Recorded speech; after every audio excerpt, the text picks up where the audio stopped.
Hello everybody, welcome back to another video. Today we're going to go ahead and edit a funeral thank you card. Let me go ahead and start by mentioning the things you can't change on this template.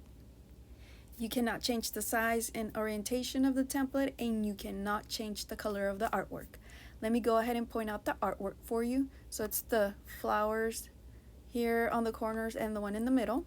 That is the only thing you cannot change on this template. Everything else can be changed.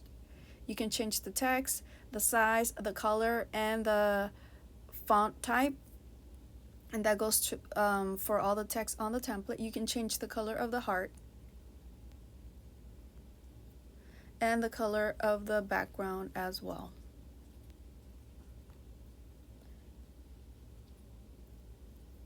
Let's start making some edits on this template. So let's drag and drop our picture.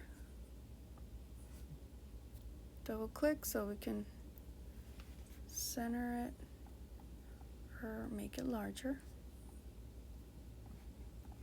And you want to double click on the name so you can edit the name along with the date.